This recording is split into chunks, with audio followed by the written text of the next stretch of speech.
Pass కోసం money కోసం పనిచేసేవాడు టీచర్. టీచర్కి 5,000 శాలరీ ఇచ్చినా 10,000 ఇచ్చినా 1,00,000 పర్ మంత్ జీతం ఇచ్చినా కూడా వాల్యూ కట్టలేదు. ఈరోజు మా ఫాదర్ నాకు ఏమి పైసలు ఇలా నన్నేమి హయ్యర్ డాక్టర్ ఇంజనీర్ పెద్ద చదువులు చదివించిన మామూలు డిగ్రీ.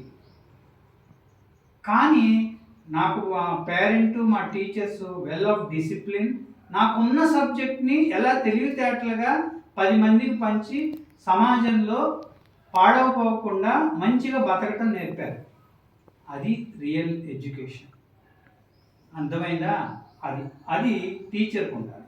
తర్వాత పార్టిసిపేషన్ ఆఫ్ పేరెంట్స్ ఇవాళ జరుగుతుంది. అది ఎంతసేపు మనమే కొట్టుకుంటున్నాం, ఇంత కష్టపడుతుంటే ఎవరో పేరెంట్ వచ్చేసి కోపంగా వచ్చేదో మాట్లాడిపోతారు.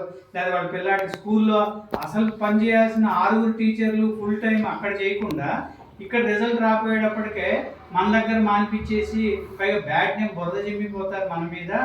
కాబట్టి పేరెంట్స్కి అసలు ఏం జరుగుతుంది, అసలు మీ పిల్లాడి పొజిషన్ ఏంటి, పక్కవాడితో మనం కంపేర్ చేయొద్దు. మన పిల్లాడు బాగుంటే చాలు, పక్కనాడికి ఎయిడ్స్ వస్తే ఎందుకు, కరోనా వస్తే ఎందుకు, మనకెందుకు. మన పిల్లాడిని మనం బాగు చేసుకుందాం, మనం ఏం చేయాలి అనే విషయాలు తెలియాలి. Participation of parents. తర్వాత ప్రోగ్రామ్స్. ఇక్కడ మనం ఈ ప్రోగ్రామ్స్ కండక్ట్ చేస్తున్నాం. ఇవన్నీ ఈ ట్రైనింగ్లు అన్నీ అయితే మీ అమ్మాయి డెవలప్ స్టార్ట్ అవుతుంది. చేరిన ఫస్ట్ రోజే ట్యూషన్ బుక్స్ పెట్టమని ఫస్ట్ రోజు నుంచి మొదలు పెట్టేస్తాం. తర్వాత spoken English. I tell everyone to minimum speak some language in English. Educated parents are students among you. Language లేకుండా మనం ప్రమోషన్ కాం, ట్రైనింగ్ లేకుండా పైకి ఎక్కం. అయితే మనం చదువు గురువు ఉండాలి. గురువు లేని చదువు పనికిరాదు, అది ఉపయోగపడదు. గురువు ఉండాలి. నువ్వు ఎంత తెలివి ఉన్నా, ఎంత గొప్పవాడివైనా గురువు కూడా గైడెన్స్ ఉండాలి. నెక్స్ట్ క్లబ్స్ పెట్టాం కదా. 5 AM club, chess club, spoken English club, maths club, sports club, ఇట్లా క్లబ్లు పెడుతున్నాయి మధ్య. లైక్ మైండెడ్ పీపుల్ని గ్రూప్ చేసి మళ్ళా టీం వర్క్ జరగాలి. ఒక్కడే చేయలేం కదా, నలుగురు ఉంటే చాలా ఫంక్షన్ నలుగురు వస్తే కదా ఎంజాయ్ చేస్తాం. అలాగే క్లబ్లో 4 యాక్టివ్ పీపుల్ ఉన్నప్పుడు దాంట్లో హ్యాపీ వస్తుంది. అంతేగాని మీరు ఇచ్చే 100 రూపాయలు మనం 5 AM క్లబ్కి ఏం ఛార్జ్ చేయట్లా, కానీ మీ గురించి నేను లేచి అలా వర్క్ చేస్తున్నాను దాని గురించి. కానీ చెస్ క్లబ్కి ఎందుకు పెట్టాం? ఎక్కువ ఫీజు, ట్యూషన్ ఫీజు కడుతూ మళ్ళీ చెస్ క్లబ్కి 1,500 కట్టలేరు కాబట్టి దాని వాల్యూ తెలియవు. 100 ఇస్తే దానికి కొంచెం మెయింటెనెన్స్, చెస్ బోర్డ్స్ కొంటాం, ఇటువంటి చేయటం. 100 మంత్లీ మీ సేవింగ్స్. అది కూడా మీ మమ్మీ వాళ్ళని ఫోర్స్ చేయొద్దు. దానికని అక్కడ బయట బ్యానర్లో చిల్డ్రన్స్ బ్యాంక్ అని కూడా పెట్టాం. సేవింగ్స్ అలవాటు అవ్వాలి. నువ్వు 10 రూపీస్ మమ్మీ ఇస్తే 1 రూపీ దాచుకొని 9 రూపీస్ ఖర్చు పెట్టి ఆ 1 రూపీ పోగు చేసి ఒక 100 రూపీస్తో చెస్ క్లబ్లో చేరు. ఆ చెస్ క్లబ్లో నీకు చెస్ ట్రైనింగ్ అయ్యే వాళ్ళతో, చెస్ కోచెస్తో కూడా గేమ్స్ ఆడే అవకాశం ఇచ్చి నువ్వు చెస్లో బాగా డెవలప్ అయితే సడన్గా నువ్వేమైనా ప్రమోట్ అవ్వచ్చు. లేదు నువ్వు చెస్లో పోటీలకు వెళ్ళకపోయినా ఇక్కడ నువ్వు చదువులో దాని నాలెడ్జ్ చాలా నీకు ఉపయోగపడుతుంది. చెస్లో ఉన్న ట్రైనింగ్ అంత డెప్త్ ఉంది, లోతు. ఆ క్లబ్స్ పెట్టాం. అలాగే టార్గెట్స్ అండ్ డ్రీమ్స్. మీ పిల్లలకి, మీకు, మాకు కూడా కొన్ని టార్గెట్స్, డ్రీమ్స్ ఉంటాయి. వాటిని ఎలా మనం సాకారం చేసుకోవాలి, కలిసి ఎలా పనిచేయాలి. బ్లేమ్ గేమ్ వద్దు. కమ్యూనికేట్ చేయాలి. మార్కులు తక్కువ వచ్చే దాన్ని కమ్యూనికేషన్ చేసి మనం ఏం చేయాలి అనేది డిస్కస్ చేద్దాం. పీటీఎస్, పేరెంట్, టీచర్ అన్ని స్టూడెంట్స్ని కూడా వాళ్ళకి తెలియాలి మన బాధలని, వాళ్ళని కూడా ఇన్వాల్వ్ చేసాం. తర్వాత మనకి ఇదంతా కొంతకాలం అయినాక మెయిన్ మైండ్ చాలా విషయాలు వస్తూ ఉంటాయి, పోతూ ఉంటాయి.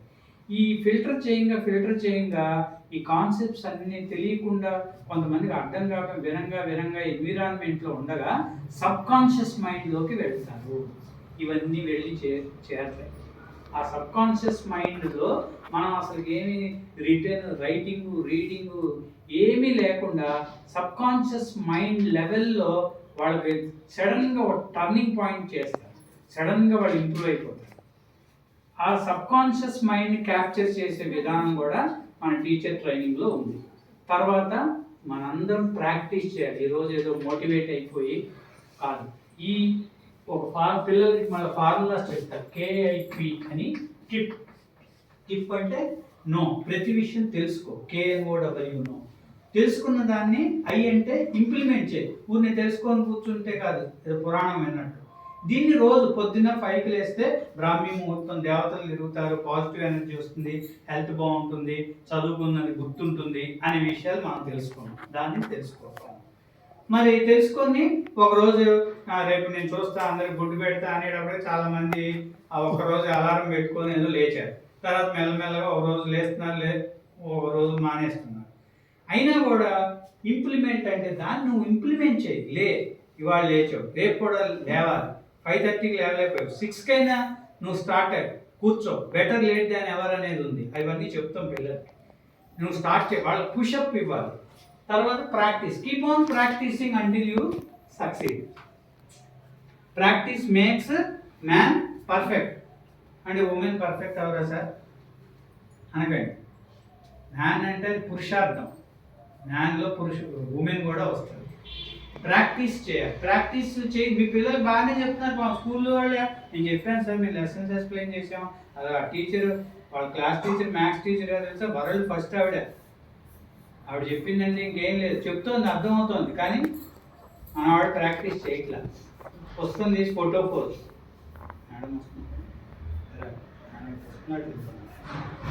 మనవాడు దీంట్లో ఎక్స్పర్ట్, చదవడు, ప్రాక్టీస్ చేయడు. సో ఇటువంటి ఫార్ములాస్తో ఈ ప్రాక్టీస్ చేస్తాం. తర్వాత 10th పాయింట్, ఈ ప్లానింగ్ పిల్లలు కూడా ప్రతి విషయంలో నేర్పుతారు. రెగ్యులర్గా ఉండాలి. ఓ రోజు వచ్చి ఓ రోజు రాక.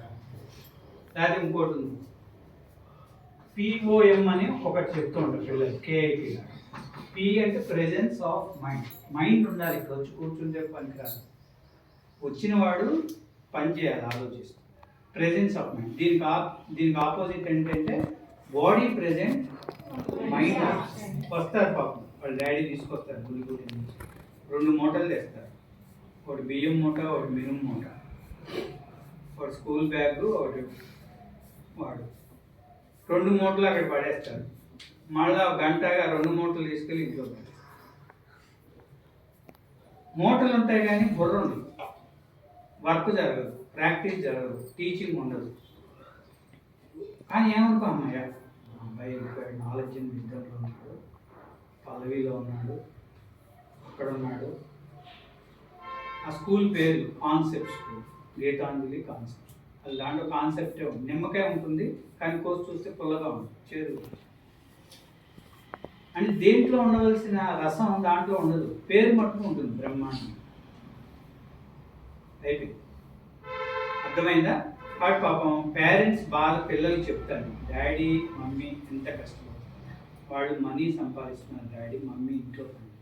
మీకేం సంపాదన పని లేదు, ఎండలో తిరగక్కర్లేదు. మీరు ఇంట్లో కూర్చొని, ఇక్కడ కూర్చొని, మీ మెయిన్ డ్యూటీ ఇది. మీకున్న 10 లెసన్స్ని 1 ఇయర్ టైం ఇచ్చారు, దాని నుంచి పట్టుదలగా నెక్స్ట్ ఎగ్జామ్. ఇది మోటివేషను, దానికి సపోర్టు మేము ఇస్తాం. ఓకే, దానికే ఇంకో formula, last formula SIM. Support మేము ఇస్తున్నాం టీచర్స్. ఇన్స్పిరేషన్, గాంధీ గారు చూడు, అబ్దుల్ కలాం చూడు, ఓకే, కోనేరు హంపి చూడు, మన ముఖేష్ చెస్ ప్లేయర్ వాడు చూడు, ఎంత టెండూల్కర్ చూడు, వాళ్ళని ఇన్స్పిరేషన్గా తీసుకోండి. టైం వేస్ట్ చేస్తే ఎలా అని ఎం ఫర్ మోటివేషన్. సిమ్ ఇస్తాం, అంటే ఫోన్లో సిమ్గా ఈ SIM. Support, inspiration and motivation. ఇలా పిల్లల్ని కూడా మంచి స్పీకర్స్గా కూడా తయారు చేయాలి. ఏదైనా మనం బాగా క్లాస్ రూమ్లో స్విమ్మింగ్ ఎలా చేయాలో బాగా తీరి నోట్స్ ఇచ్చి, ఒక కారు ఎలా ఉంటుంది, మోటార్ బైక్ ఎలా ఉంటుంది, ఇది క్లచ్, ఇది ఇంజను, ఇది ఇలా అనగానే వెళ్తుంది, అన్నీ చెప్పేసాం. దానికి క్లచ్ అంటే ఎక్కడ ఉంటుందంటే లెఫ్ట్ హ్యాండ్ సైడ్ ఉంటుంది, బ్రేక్ ఎక్కడ రైట్ లెగ్ దగ్గర. ఇవన్నీ ఆన్సర్స్ రాశాడు బాగానే. మార్క్స్ వచ్చేసాయి, 90 మార్క్స్, సర్టిఫికేట్ ఇచ్చాం. Is well in swimming.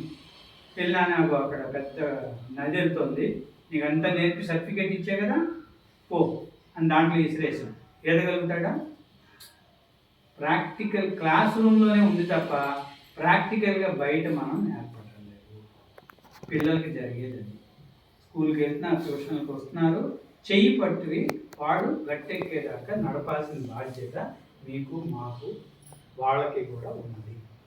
So thank you for giving me this nice opportunity, children. Just thank them and we'll close the meeting. We'll meet in the next. Come.